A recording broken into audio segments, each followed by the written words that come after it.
ऐसे इंसान जिन्होंने बिजली पर काबू किया था। वो किसी जादूगर से कम नहीं थे। वक्त के पहले नई टेक्नोलॉजीज के बारे में सोच लिया था उनके दिमाग में ये तस्वीरें बन जाती थी और दावा किया कि वो दूसरी दुनिया के जीवों से संपर्क करते थे। तो ये देखकर यही लगता है कि परग्रही जीव खुद उन्हें ये जानकारियां दिया करते थे। निकोला टेस्ला को आज तक के सबसे अक्लमंद और रहस्यमय लोगों में से एक माना जाता है।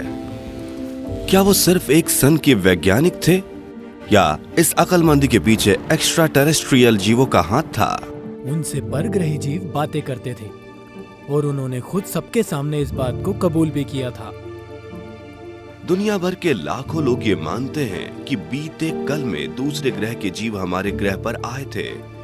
तो क्या ये सच बात है?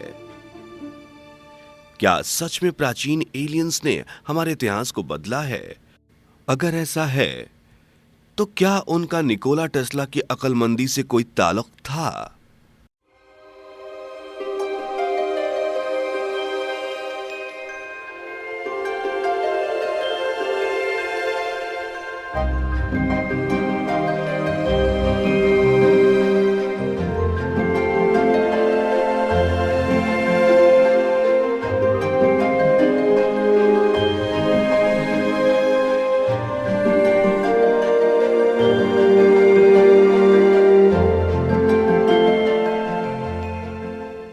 न्यूयॉर्क सिटी, 7 जनवरी 1943। मशहूर इन्वेंटर निकोला टेस्ला की होटल न्यूयॉर्क के 33वें फ्लोर पर दिल का दौरा पड़ने से मौत हो गई। उनकी लाश मिलने के कुछ घंटों बाद ही उनके भतीजे रूम नंबर 3327 में पहुंचे, लेकिन टेस्ला की लाश और उनके टेक्निकल पेपर्स और नोटबुक्स वहां से पहले ही गायब हो चुके थे। अफवाहें फैलने लगी कि फेडरल ब्यूरो ऑफ इन्वेस्टिगेशन ने उनका सारा सामान जब्त करके उसे तुरंत टॉप सीक्रेट घोषित कर दिया था। निकोला टेस्ला को हमेशा ये शक रहता था कि कोई उन्हें मारना चाहता है और उनके गुजरते ही यूएस गवर्नमेंट के एजेंट्स आंधी तूफान की तरह वहां आए और सारे साइंटिफिक पेपर्स जब्त करके ले गए, यानी कि वो चीजें जिनकी सुरक्षा के लिए टेस्ला जान पर खेल रहे थे। आधिकारिक खबर यह है कि वहाँ कोई ज्यादा खास चीज नहीं मिली थी, बस ढेर सारे साइंटिफिक पेपर्स और कागजात थे। लेकिन कई सालों से लोगों का यह मानना रहा है कि वहां मिले कागजातों में बेहद कीमती चीजें थी, क्योंकि उनमें टेस्ला ने बेहद आधुनिक वैज्ञानिक खोजों से जुड़ी बातों की जानकारी दी हुई थी। आखिर टेस्ला नाम का यह रहस्यमयी इंसान कौन था और उनकी लिखी नोटबुक में यूनाइटेड स्टेट्स की सरकार को आखिर इतनी ज्यादा दिलचस्पी क्यों थी? निकोला टेस्ला की जिंदगी शुरुआत से ही बड़ी नाटकीय किस्म की थी। वो जुलाई 10, 1856 में रात को ठीक 12 बजे उस जगह पैदा हुए थे जहां अब क्रोएशिया है, और तब बिजली कड़क रही थी। उनका जन्म बिजली और बारिश के बीच हुआ और दाई ने कहा कि यह अपशगुन है, लेकिन तभी बिजली से तेज रोशनी मुड़ी और टेस्ला की मां ने कहा, नहीं, यह बच्चा रोशनी का प्रतीक होगा। बहुत कम उम्र में ही निकोला टेस्ला अपनी अक्लमंदी दिखाने लगे। उन्होंने आविष्कार करने शुरू कर दिए थे। उन्होंने ऐसे खिलौने बनाए जो कीड़ों की मदद से चलते थे। उन्हें बिजली का कड़कना सबसे दिलचस्प लग रहा था और कड़कती बिजली को देखकर उनमें इलेक्ट्रिसिटी में दिलचस्पी पैदा हो गई और उन्होंने सोच लिया कि वो धरती और ब्रह्मांड की इस ताकत को काबू में करके इंसानों के भले के लिए इस्तेमाल करेंगे। 1881 में ग्राज, ऑस्ट्रिया और प्राग की यूनिवर्सिटीज में 8 साल तक फिजिक्स, मैथ और इंजीनियरिंग पढ़ने के बाद टेस्ला बुडापेस्ट की एक टेलीफोन कंपनी में इलेक्ट्रिकल इंजीनियर का काम करने लगे।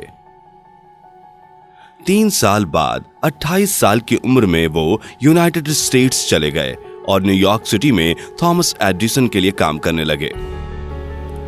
लेकिन जल्द ही दोनों एक दूसरे के खिलाफ हो गए और उनके इस मुकाबले को नाम दिया गया वॉर ऑफ द करंट्स। ये दो जादूगरों के मुकाबले जैसा था। एडरसन डायरेक्ट करंट से काम कर रहे थे और टेस्ला अल्टरनेटिंग करंट के साथ आए और वो नायग्रा फॉल से बिजली बनाने के हक के लिए लड़ रहे थे। और ये बहुत बड़ी बात थी। अगर आप नायग्रा फॉल से बिजली बना रहे हैं तो पूरे उत्तर पूर्व के इलाके में आप ही बिजली देंगे। एडिशन के डायरेक्ट करंट डिस्ट्रीब्यूशन सिस्टम में लगातार सीधे सीधे आगे बढ़ती बिजली की पोटेंसी आगे जाकर कम हो जाती थी। इस वजह से हर पौना किलोमीटर पर पावर प्लांट्स बनाने पड़ते और उससे उतनी ही बिजली मिलती कि एक लाइट बल्ब चल सके। टेस्ला ने अल्टरनेटिव करंट की मदद से उससे कहीं बेहतर सिस्टम बनाया, जिससे करंट को बदलकर उतना ही शक्तिशाली बनाए रखना मुमकिन था और उससे सिर्फ बल्ब नहीं, दूसरे इलेक्ट्रिकल डिवाइसेस भी चलते थे। नायग्रा फॉल्स को एक हाइड्रोलिक पावर सोर्स की तरह इस्तेमाल करके टेस्ला का सिस्टम पूरे उत्तर पूर्वी इलाकों को रोशन कर सकता था।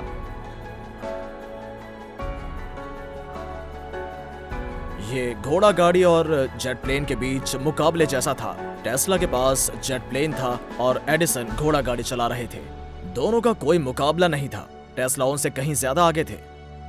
एडिशन ने अपने सिस्टम की जीत के लिए टेस्ला मॉडल की बुराई की और उसे खतरनाक बताया। यहां तक कि उन्होंने लोगों के डर को पैदा करने के लिए अल्टरनेटिव करंट से बिल्ली और कुत्तों यहां तक कि एक जंगली हाथी को भी मारकर दिखाया। लेकिन निकोला टेस्ला का बेहतर एसी पावर सिस्टम जीत गया और आज भी दुनिया की पावर ग्रिड्स उसी के आधार पर काम करती हैं।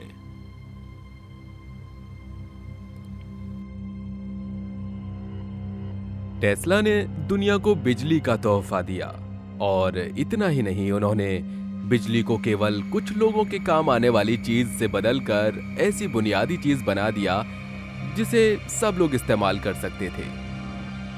निकोला टेस्ला दुनिया के आज तक के सबसे तेज दिमाग वाले लोगों में से एक हैं। उनके आइडियाज उस वक्त के लोगों की सोच से कहीं आगे के वक्त के थे। अगर टेस्ला नहीं होते तो आज हम एक अलग ही दुनिया में जी रहे होते। लेकिन निकोला टेस्ला ने सिर्फ दुनिया को बिजली ही नहीं दी, उन्होंने कई चीजें बनाने में योगदान दिया, जैसे electric rail roads, fluorescent and neon lights, wireless radio communication, x ray,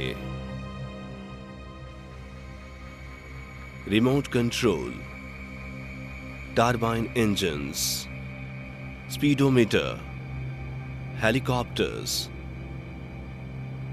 और यहां तक कि टॉर्पीडोज भी। उनकी मौत होने तक टेस्ला के पास दुनिया भर में 700 पेटेंट थे। निकोला टेस्ला दुनिया के महान आविष्कारकों में से एक थे। टेस्ला लियोनार्डो दा विंची जैसे थे। उनकी सोच भविष्य की थी और वो हैरत अंगेज काम करते थे। निकोला टेस्ला के जमाने में इंडस्ट्रियल रिवॉल्यूशन अपने पैर जमा रहा था। फैक्ट्रीज में इंसानों, स्टीम और कोयले से चलने वाली मशीनें काम करने लगीं। हजारों लाखों किलोमीटर लंबी पटरियां और सड़कें बनाई गईं, जिससे समाज का रूप पूरी तरह से बदल गया। लेकिन इन सब की वजह से एक बड़ा नुकसान हुआ। हमने एनवायरनमेंट पर बिल्कुल भी ध्यान नहीं दिया। निकोला टेस्ला हमेशा कहते थे कि विकास और तकनीक में काफी फर्क होता है। विकास से इंसानों को फायदा होगा, लेकिन तकनीक से भी फायदा हो ऐसा जरूरी नहीं है। अगर आपकी तकनीक से दुनिया में पॉल्यूशन होता है तो उसे विकास नहीं कह सकते हैं। लेकिन निकोला टेस्ला वक्त से इतने आगे की सोच कैसे लेते थे?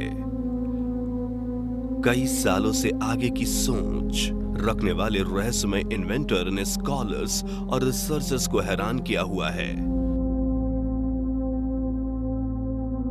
टेस्ला एक अजीब इलाके में पैदा हुए थे। असल में वो जगह ट्रांसिल्वेनिया के पास थी। वो लंबे और पतले थे। वो 11-12 अलग अलग भाषाएं बोलते थे और वो कई अनोखे आविष्कार और अनोखे काम कर लेते थे। तो वो अपने आप में एक रहस्यमय इंसान थे। निकोला टेस्ला का जन्म जब हुआ था, इत्तेफाक की बात है कि उसी वक्त के बारे में एक जो हारिक भविष्यवाणी की गई थी कि उस वक्त धरती पर दूसरे के ज्ञान के दरवाजे खुलेंगे। और उस वक्त कौन पैदा हुआ था? निकोला टेस्ला, अल्बर्ट आइंस्टाइन उस वक्त एक नया दौर शुरू हुआ था।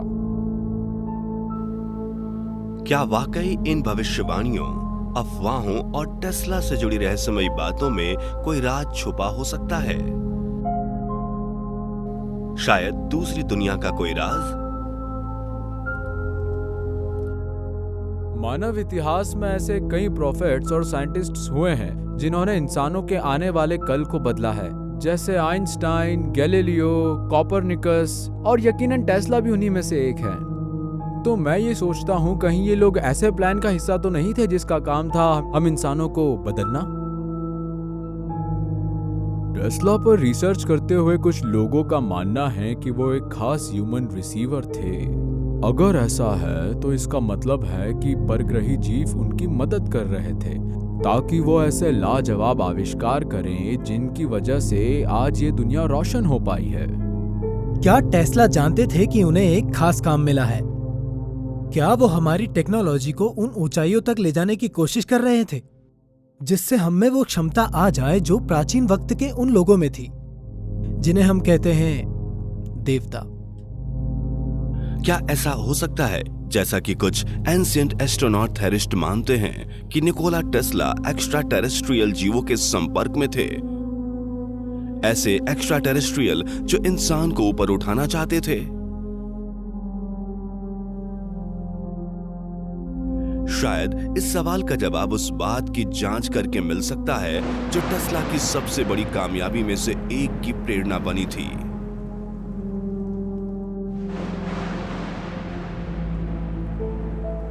Cambridge, Massachusetts. यहां के मैसाचुसेट्स इंस्टीट्यूट ऑफ टेक्नोलॉजी में आपको दुनिया के सबसे होनहार लोग मिलेंगे। कई तरह की खोजें करने में सबसे आगे हैं, जिनमें बिजली का वायरलेस ट्रांसमिशन भी शामिल है। सालों से वैज्ञानिक कारगर तरीके से बिजली का वायरलेस ट्रांसमिशन करने में नाकाम रहे हैं। रेडियो वेव्स, माइक्रोवेव्स, यहां तक कि लेजर बीम ट्रांसमिशन से भी यह काम नहीं हो पाया है। लेकिन 2007 में MIT रिसर्चर्स एक कैमरे में 7 फीट की दूरी तक सुरक्षित वायरलेस ट्रांसमिशन कर पाए थे। इस कारनामे को बिजली की तारों से आजाद होने का पहला कदम कहा गया। हैरानी की बात यह है कि एक ऐसी दुनिया में जिसमें इलेक्ट्रिकल डिवाइसेस को हमेशा ऑटोमेटिक पावर मिलेगी और चार्जिंग या किसी तार की जरूरत नहीं होगी, उसका सपना आविष्कारक निकोला टेस्ला ने 100 साल पहले ही देख लिया था। और माना जाता है कि वो इस मकसद को हासिल करने के बेहद करीब थे। टेस्ला ने जिस वायरलेस ट्रांसमिशन की बात कही थी उसमें वैज्ञानिकों को कुछ खास कामयाबी नहीं मिली है, और टेस्ला ने 1899 और 1900 के बीच कोलोराडो स्प्रिंग्स में जो टेस्ट किए थे उनसे पता चलता है कि बिजली को बिना तारों के भेजना मुमकिन है। टेस्ला कोलोराडो स्प्रिंग्स में ये देखने गए कि क्या वो बिजली को कई किलोमीटर तक भेज सकते हैं, और ये एक बड़ी कामयाबी होती। उनके पास एक बड़ा टावर था, वो 200 फुट ऊंचा था। अपने असिस्टेंट को लेबोरेटरी में बैठाकर टेस्ला ने उससे कहा कि जब मैं तुम्हें इशारा करूं तो तुम स्विच दबाकर वायरलेस सिस्टम को ऑन कर देना। और टेस्ला लगभग 6.5 किलोमीटर दूर चले गए। टेस्ला ने धरती में लाइट बल्ब्स गाड़ दिए और उन्हें देखना था कि क्या उनका टावर जमीन में वायरलेस सर्किट बना सकता है। ऐसा होता तो बल्ब जल उठते।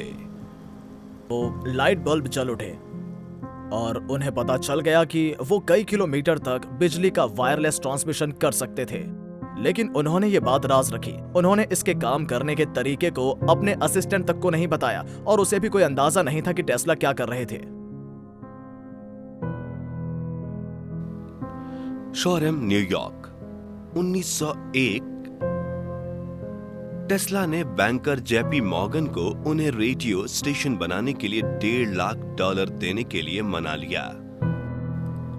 लेकिन टेस्ला ने असल में उसका इस्तेमाल वार्डन क्लिफ टावर नाम का वायरलेस ट्रांसमिशन बनाने के लिए किया।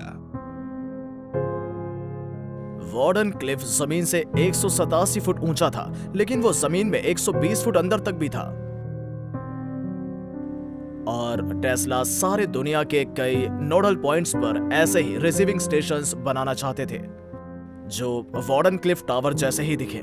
उनकी मदद से वो बिजली को बिना तारों के एक स्टेशन से दूसरे स्टेशन तक भेज पाते। उनका मानना था कि वो आगे जाकर इसी सिस्टम से दूसरे ग्रहों पर भी बिजली भेज सकते थे। लेकिन टेस्ला का एक बेहद कारगर तरीके से बिना तारों के बिजली भेजने का यह सपना अधूरा रह गया। जब 1904 में जेपी मॉर्गन को टेस्ला का असली मकसद पता चला, पूरी दुनिया में हर किसी को मुफ्त में बिजली देना, जेपी मॉर्गन ने उनकी मदद करना बंद कर दिया और 1908 में पूरा का पूरा प्रोजेक्ट बंद हो गया और 1917 में वो टावर गिरा दिया गया। कोई भी कंपनी या कोई भी कॉर्पोरेशन मुफ्त में लोगों को टेक्नोलॉजी नहीं देना चाहती है, तो टेस्ला का काम रोक दिया गया ताकि दुनिया को मुफ्त बिजली ना मिल पाए। लेकिन टेस्ला बिना तारों के इतनी दूर तक इलेक्ट्रिसिटी कैसे भेज सकते थे, जबकि वह आज के वैज्ञानिक सिर्फ 7 फुट तक भेज पाते हैं। टेस्ला का कहना था कि वो अपने आविष्कार पहले अपने दिमाग में ही पूरी तरह से बना लेते थे। वो ये भी कहते थे कि उन्हें कभी कभी तेज रोशनी दिखाई देती थी, जिसके बाद वो नए नए आइडियाज बेहद साफ तौर पर सोच पाते थे। उनकी आंखों के आगे उनके आविष्कार एक होलोग्राफी की तरह नाचने लगते थे।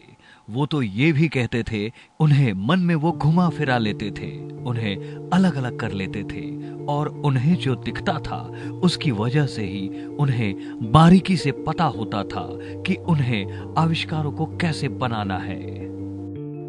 उनके महान आविष्कारों में से एक है रोटेटिंग मैग्नेटिक फील्ड, और उसकी कल्पना उन्होंने मन में ही की थी। उन्हें लगता था हम रिसीवर्स जैसे हैं कि हमें बाहर से प्रेरणाएं मिलती हैं और हम इन प्रेरणाओं के मुताबिक काम करते हैं। तो उन्हें नहीं लगता था कि प्रेरणाएं हमारा सपना या मन की सोच होती है। उन्हें लगता था कि हम सही मायनों में अपने आप चलने वाले रोबोट्स हैं। कुछ एंशिएंट एस्ट्रोनॉट थ्योरिस्ट का मानना है कि टेस्ला की अनोखी क्षमताओं और मन में आविष्कार दिखने की वजह कुछ और थी। वो मानते हैं कि अपने आप चीजें दिखना इस बात का सबूत था कि टेस्ला को किसी तरह दूसरी दुनिया से जानकारी मिल रही थी। उनके दिमाग में ये तस्वीरें अचानक बन जाती थी। कोई तो था जो उनसे किसी तरह का कनेक्शन बना रहा था और बायोलॉजिकल प्रॉफिट्स को ठीक इसी तरह भविष्यवाणी मिलती थी। जाहिर है निकोला टेस्ला किसी शक्ति के संबंध में जरूर थे। तो ये देखकर यही लगता है कि परग्रही जीव उन्हें इन आविष्कारों की जानकारियां दिया करते थे जिन्हें हम समझ भी नहीं सकते। निकोला टेस्ला को लगता था कि यूनिवर्स में कहीं पर जानकारी का एक केंद्र है जिससे सभी इंसान बातें सीख सकते थे। बस उन्हें ये पता करना था कि अपने दिमाग को उसके हिसाब से ट्रेन कैसे करें ताकि वो जानकारी हासिल कर सके। तो क्या निकोला टेस्ला को बाहर से ये जानकारी मिल रही थी ताकि वो इंसान का विकास करवा सके? अगर ऐसा है तो क्या टेस्ला ने ज्ञान के किसी प्राचीन केंद्र से संपर्क बना लिया था और शायद ऐसी टेक्नोलॉजी की फिर से खोज की थी जो पहले हमारे बीच रही थी? हमने ऐसे कई टावर्स देखे हैं जो शायद एनर्जी ट्रांसमिट करते हैं, जैसे कि ओबलिस्कस जो कि सारी दुनिया में पाए जाते हैं। शायद कभी वो सब आपस में जुड़े थे और धरती के मैग्नेटिक क्रीड से एनर्जी हासिल किया करते थे। प्राचीन इजिप्शियन मंदिरों और मकबरों में भी देखा गया है कि कुछ नक्काशियां आज के जमाने के लाइट बल्ब और टेस्ला कॉइल्स जैसी दिखती है। तो क्या प्राचीन वक्त में कोई खास टेक्नोलॉजी या एनर्जी सिस्टम था जिसके अवशेष आज भी हमें मिलते हैं? विशाल पिरामिड्स, ऑबलेट्स, विशाल सीधे खड़े पत्थर और टावर्स, शायद ये सभी किसी विशाल परग्रही एनर्जी सिस्टम का हिस्सा थे। टेस्ला का वाइन क्लिफ टावर किसी प्राचीन एनर्जी ग्रिड से जुड़ने वाला था जिससे सिर्फ धरती ही नहीं बल्कि दूसरे ग्रहों से भी पावर मिल रही थी। अगर ऐसा है तो क्या ऐसा हो सकता है कि निकोला टेस्ला बेहद ही विकसित एक्स्ट्रा टेरेस्ट्रियल जीवों से बात कर रहे थे जो धरती पर हजारों साल पहले भी आ चुके थे? शायद इन सवालों के जवाब उन रहस्यमय रेडियो ट्रांसमिशन से मिल सकते हैं जो टेस्ला के मुताबिक उन्हें 1899 में अंतरिक्ष से मिले। कोलोराडो स्प्रिंग्स, जुलाई 1899। निकोला टेस्ला एक मैग्नीफाइंग ट्रांसमीटर को टेस्ट कर रहे थे जो उन्होंने तूफानों का पता लगाने के लिए बनाया था, और उनके मुताबिक तभी उन्हें एक अनजान जगह से कोई ट्रांसमिशन मिला। एक बार वो रात को 960 किलोमीटर दूर के तूफानों को ट्रैक कर रहे थे, लेकिन फिर अचानक उन्हें कुछ बीप सुनाई दी।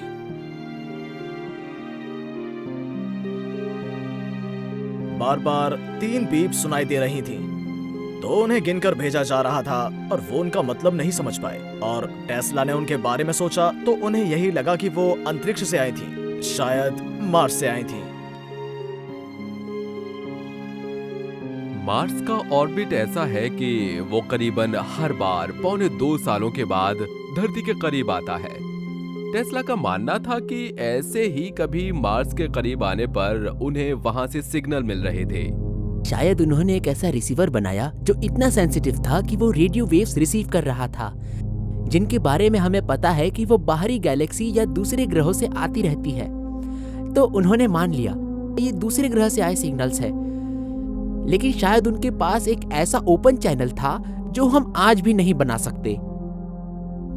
के मुताबिक ये सोचना बेवकूफी थी कि यूनिवर्स में बस हम ही अक्लमंद जीव हैं, और अगर दूसरे जीव हैं तो वो हमारे मुकाबले कितने अक्लमंद हैं, और वो धरती पर रहने वाले हम जैसे अक्लमंद जीवों से संपर्क क्यों नहीं करना चाहते।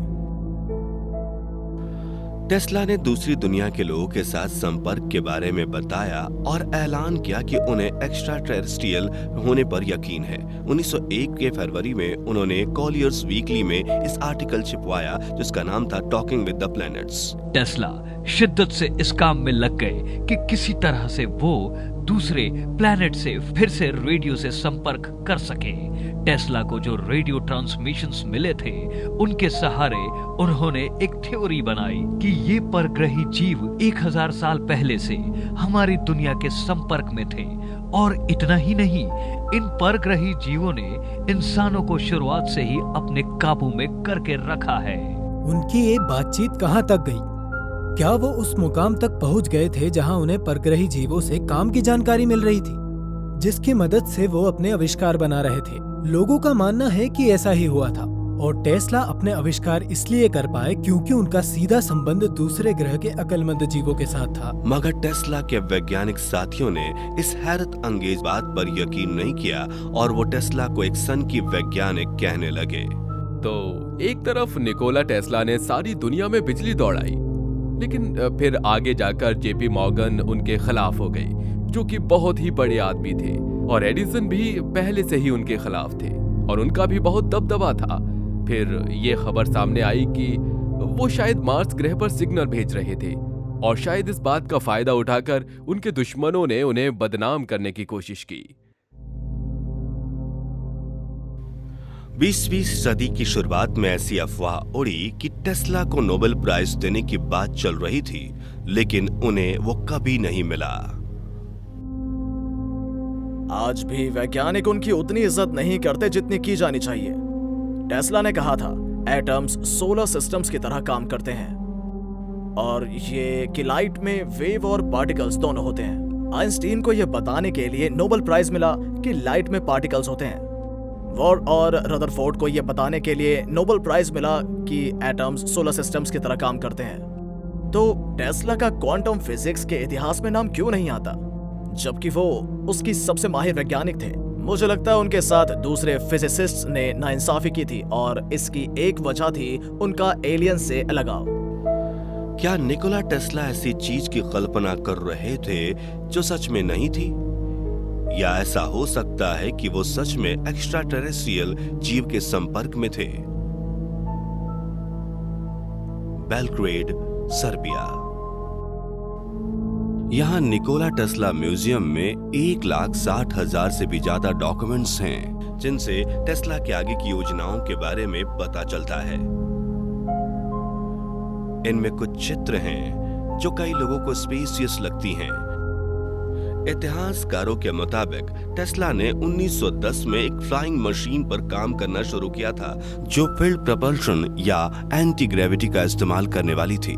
माना जाता है कि टेस्ला ने यह खोज की थी कि ढेर सारी बिजली किस चीज को ऊपर उठा सकती है। 1920 और 30 के दशक के दौरान टेस्ला अक्सर एंटी ग्रेविटी शिप्स की बातें करते थे, जो कि वार्डनक्लिफ टावर से निकलने वाली पावर की मदद से उड़ सकती थी। उनका कहना था कि इन शिप्स में विंग्स या फ्यूल की जरूरत नहीं होगी, बल्कि वो पूरी तरह से इलेक्ट्रिक होगी। लेकिन क्या टेस्ला ने यह डिजाइन पहले बनाई थी? या ऐसा हो सकता है कि जैसा एंशिएंट एस्ट्रोनॉट थियरिस्ट भी कहते हैं कि ऐसी शिप प्राचीन वक्त में भी हमारे ग्रह पर आ चुकी थी।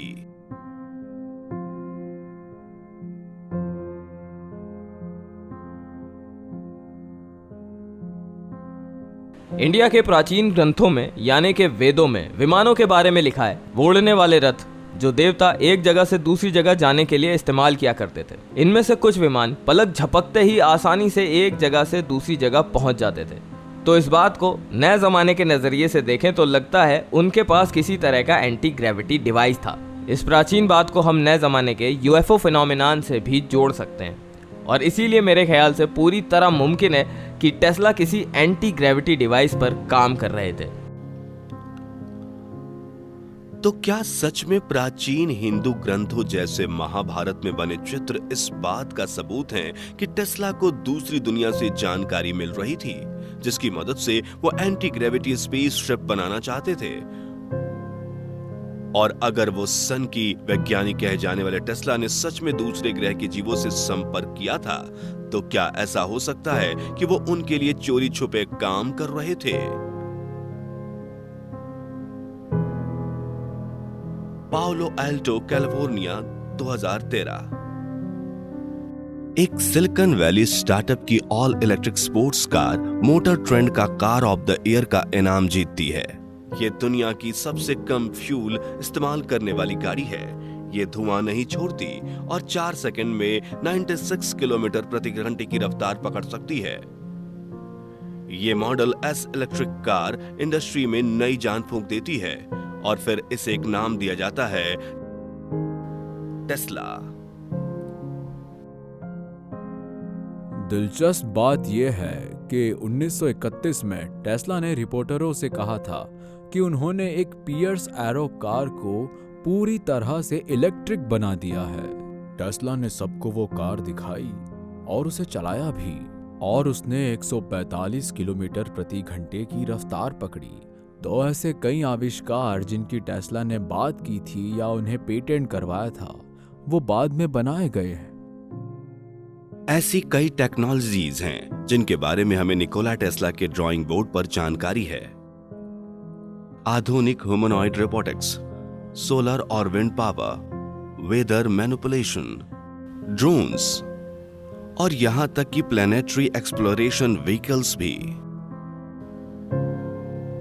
वो पूरे दिन सिर्फ 2 घंटे सोते थे और ऐसा लगता था कि इस दुनिया में जीने के पीछे उनका सिर्फ और सिर्फ एक ही मकसद है, इंसानों के भविष्य के लिए टेक्नोलॉजी का विकास करना। उनकी नजरें भविष्य पर टिकी रहती थी। वो अपने आविष्कारों से भविष्य को नया रूप देने की कोशिश कर रहे थे।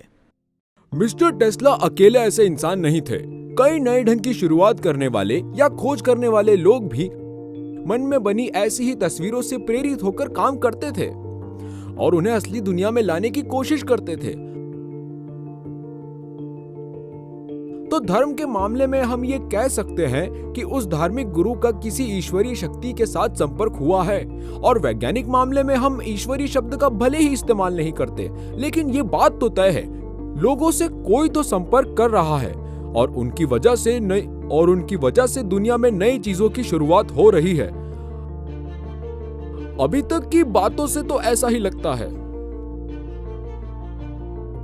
टेस्ला में एक जुनून था जिसकी वजह से वो हर बात से किनारा कर लेते थे। जब वो किसी आविष्कार पर काम करते थे तो खाना, सोना, रिश्ते, इंसानों से मिलना सब भूल जाते थे।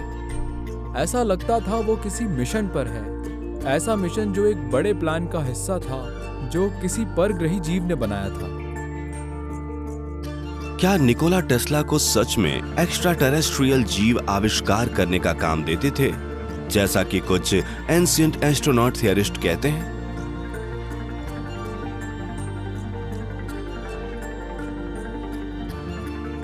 जिसे लोग एक सन की बक समझते थे। जब निकोला टेस्ला जनवरी 1934 में अपनी आखिरी घर होटल न्यूयॉर्कर में रहने आए थे, तब वो अपने आविष्कारों के बजाय अपने अजीब बर्ताव के लिए मशहूर हो गए थे। कहते हैं कि वो कीटाणुओं से बहुत डरते थे, एकदम अंधेरे में काम करना पसंद करते थे और वो 3 नंबर के पीछे पड़े रहते थे। टेस्ला को न्यूमरोलॉजी में काफी दिलचस्पी थी। उनके अपने कई अंधविश्वास थे। वो किसी भी बिल्डिंग में घुसने से पहले उसके 3 चक्कर काटते थे। उन्होंने पूरी दुनिया में कुछ नोडल पॉइंट्स ढूंढ निकाले थे और वो शायद नंबर्स 3, 6 और 9 से कोई ताल्लुक रखते थे। निकोला टेस्ला ने एक बार कहा था कि अगर हमें 3, 6, 9 की असली अहमियत पता चल जाए तो हमें यूनिवर्स के सारे राज पता चल जाएंगे। अगर हम ग्रेट पिरामिड ऑफ गीजा को देखें तो न सिर्फ वहाँ पर 3 विशाल पिरामिड है जो एक दूसरे के बगल में बने हुए हैं और ओरिएंट्स बेल के तारों की तरह बने हुए हैं, बल्कि हमें उन विशाल पिरामिड के पास में ही 3 छोटे पिरामिड अगल बगल में बने हुए दिखाई देते हैं। तो अगर आप गौर करेंगे 3 और 3 तो देखा जाए तो इस बात के कई सबूत हैं कि कुदरत में भी 3 और 6 नंबर के मुताबिक चीजें होती हैं, जैसे मधुमक्खियां हेक्सागोनल टाइल्स से छत्ते बनाती हैं। इसे हम अनदेखा नहीं कर सकते। ये आकार कुदरत में दिखाई देते हैं और प्राचीन वक्त के लोग अपनी धार्मिक जगहों के आर्किटेक्चर में इसे इस्तेमाल किया करते थे। तो दुनिया भर की प्राचीन आर्किटेक्चरल साइट्स में जो आर्कियोलॉजिकल सबूत मिलते हैं तो उनमें टेस्ला की कही हुई बातों की अहमियत साफ तौर पर दिखाई देती है। तो क्या नंबर्स 3, 6 और 9 सच में यूनिवर्स के अनसुलझे रहस्यों के बारे में बता सकते हैं? अगर ऐसा है तो क्या सच में टेस्ला ने ये अहम रहस्य पता लगा लिया था और इसकी मदद से वो साइंस और टेक्नोलॉजी के मामले में इतने आगे निकल पाए थे? शायद इस सवाल का जवाब टेस्ला के सबसे विवादित आविष्कार से मिल सकता है। न्यूयॉर्क सिटी 1934 जुलाई। अपने 78वें जन्मदिन पर निकोला टेस्ला अपनी डेथ बीम की वजह से न्यूयॉर्क टाइम्स के पहले पेज पर छाए हुए थे। उस आर्टिकल के मुताबिक ये एक ऐसा हथियार था जो इतनी एनर्जी पैदा करता था जिससे दुश्मन के 10,000 हवाई जहाजों को 400 किलोमीटर दूर से मार गिराया जा सकता था। टेस्ला ने यह खोज की थी कि वो प्लाज्मा प्लस सॉलिड पार्टिकल की एक लहर को लंबी दूरी पर भेज सकते थे जो दुश्मन के हवाई जहाजों पर बिजली गिराने जैसा वार करती, जिसका नाम उन्होंने डेथ रे दिया। टेस्ला को ऐसी मशीन बनानी थी जिससे दुश्मन के हवाई जहाज को हवा में खत्म किया जा सके। बस उसे ऊपर की तरफ घुमाओ, ऑन करो और सारे जहाज बारिश की बूंदों की तरह नीचे गिरने लगते। टेस्ला को लगा कि अगर हर देश के पास पार्टिकल बीम वेपन होता तो किसी भी देश पर कभी हमला नहीं होता, क्योंकि उससे प्लेन्स को मार गिराया जाता और शिप्स डुबो दिए जाते।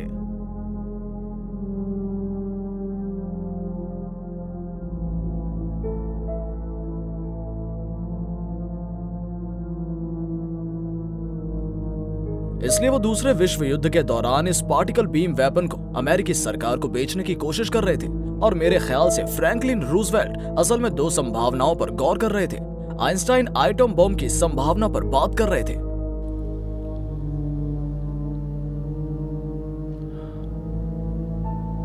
भले ही डेथ रे की बात में यूएस वॉर डिपार्टमेंट ने कुछ खास दिलचस्पी नहीं ली थी, लेकिन टेस्ला के कुछ और अनोखे आविष्कारों पर उनका ध्यान जरूर गया था।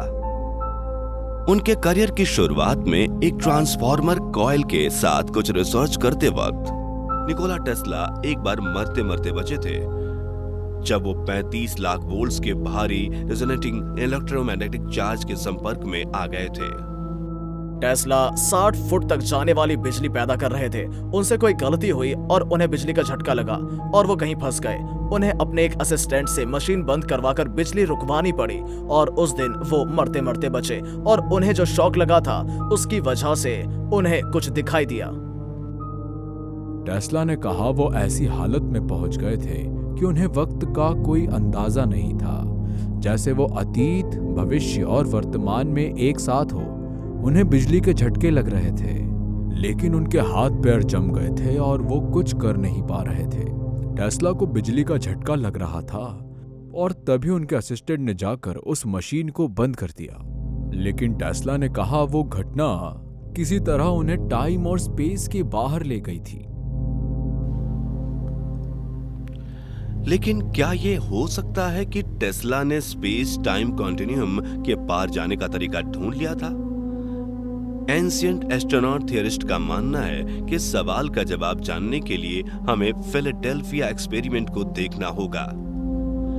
कहा जाता है कि टेस्ला की मौत से ठीक पहले वो फिलाडेल्फिया नेवल यार्ड में यूनाइटेड स्टेट्स नेवी और अल्बर्ट आइंस्टाइन के साथ काम करते हुए इलेक्ट्रोमैग्नेटिक चार्ज की मदद से यूएसएस इलेक्ट्रेड को गायब करने की एक मशीन बना रहे थे।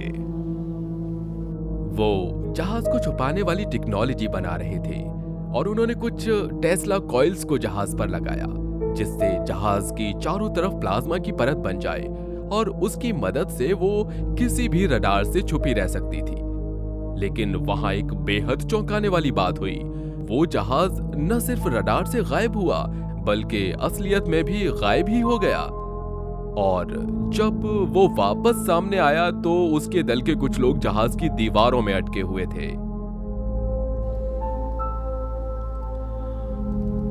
हालांकि वैज्ञानिकों का मानना है कि फिलाडेल्फिया एक्सपेरिमेंट नाम की यह घटना एक झूठ है। कुछ वैज्ञानिक कहते हैं कि यह सच है। हमें यूएस गवर्नमेंट के खास सूत्रों से ये एकदम खुफिया जानकारी मिली है कि फिलाडेल्फिया एक्सपेरिमेंट सच में हुआ था। उस जहाज में मौजूद सैनिक अपने होश खो बैठे थे और उस हालत में चलकर जहाज के हल में पहुंच गए। और उसके बाद जब वो जहाज इस दुनिया में वापस आया तो उनके शरीर हल्के मेटल के साथ मिलकर जुड़ गए।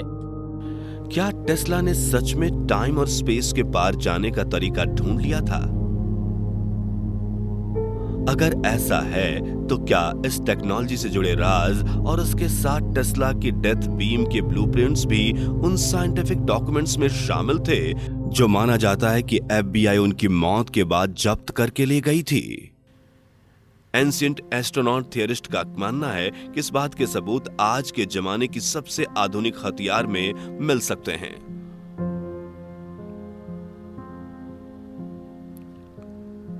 सिंगापुर एयर शो फरवरी 2014।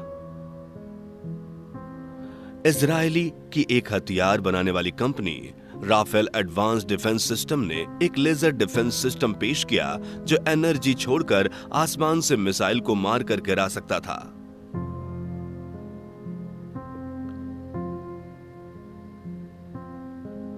इस बेहद आधुनिक हथियार का नाम था आयरन बीम। आयरन बीम के काम करने का तरीका यह है, उससे एक हाई एनर्जी लेजर निकलती है जो कि अपने टारगेट को तेजी से बहुत ही गर्म कर देती है।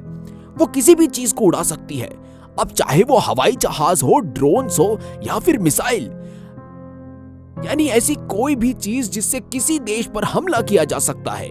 आयरन बीम्स ऐसी हर चीज को तबाह कर देती है। ये बिल्कुल टेस्ला की डेथ रे जैसी ही है। टेस्ला भी 1920-30 के दशक में ऐसी ही टेक्नोलॉजी की बात कर रहे थे जो बीम वेपन से मिसाइल्स और जहाजों को उड़ा सकती थी। तब वार डिपार्टमेंट ने आइंस्टाइन और ओपेनहाइमर के एटॉमिक बम को चुना, ना कि टेस्ला को। मगर अब हम देख रहे हैं इजराइल अब बना रहा है ये आयरन बीम टेक्नोलॉजी, क्योंकि उन्हें यह समझ में आ गया था कि एटॉमिक वेपन्स बहुत तबाही मचाते हैं।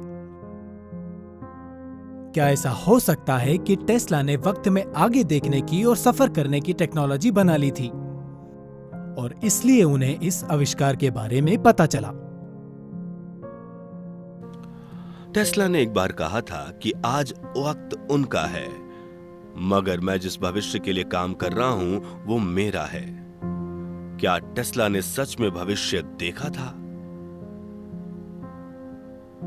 क्या आयरन बीम इस बात का सबूत है कि न सिर्फ वो डेथ रे बना सकते थे, बल्कि यूनाइटेड स्टेट्स की सरकार ने उनका रिसर्च चुराकर शायद इसे आगे भी बढ़ाया है?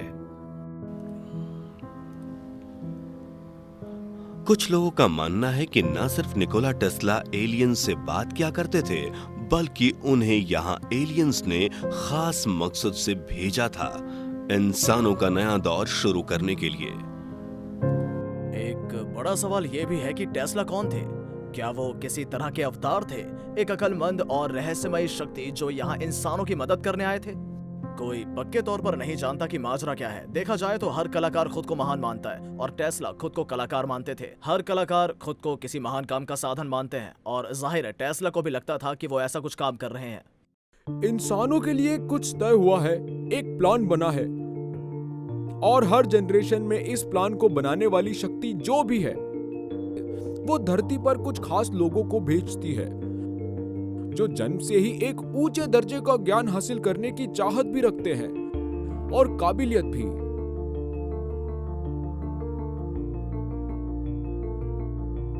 तो क्या ऐसा हो सकता है कि टेस्ला को भी धरती पर परग्रही जीवों ने भेजा था ताकि वो उनके शानदार डिवाइसेस देख पाए और उनका आविष्कार कर पाए? अगर परग्रही जीवों ने टेस्ला को किसी खास मकसद से यहाँ भेजा था, तो क्या जो वो करना चाहते थे वो कर पाए थे? शायद इसका जवाब है ना, क्योंकि अगर टेस्ला की इस टेक्नोलॉजी का वाकई हमारी इस दुनिया में खुलकर इस्तेमाल हुआ होता, तो हम रेगिस्तान हरे कर देते, हम बेहद कम एनर्जी से समंदर के पानी को मीठा बना देते, हम एक बेहद नई और अनोखी दुनिया में रहते, जिसमें हमें इलेक्ट्रिसिटी की कीमत नहीं चुकानी पड़ती, जिसमें एंटी ग्रेविटी जहाज होते और यहाँ तक कि हमारे पास टेलीपोर्टेशन की टेक्नोलॉजी होती और सही मायने में हमारे लिए इस दुनिया में एक सुनहरा युग शुरू हो जाता। लेकिन ऐसा नहीं हुआ। क्या सच में दूसरी दुनिया के जीव खुद निकोला टेस्ला की मदद कर रहे थे? क्या सच में उन्हें एक्स्ट्रा टेरेस्ट्रियल जीवों ने उनके दर्जनों एक्सपेरिमेंट की प्रेरणा दी थी, जैसा कि एंशिएंट एस्ट्रोनॉट थियरिस्ट मानते हैं? ऐसा हो सकता है कि तब इंसान ऊंचे दर्जे के ज्ञान को हासिल करने के लिए तैयार नहीं थे। शायद हां, लेकिन अगर इतनी बड़ी बात सच है तो क्या अब हम उस मुकाम पर आ गए हैं कि वो सारी बातें सीख सकें? और क्या ऐसा करके हम लोग न सिर्फ टेस्ला के ज्ञान को समझ पाएंगे, बल्कि पूरी गैलेक्सी में मौजूद एलियन से भी ज्ञान हासिल कर पाएंगे?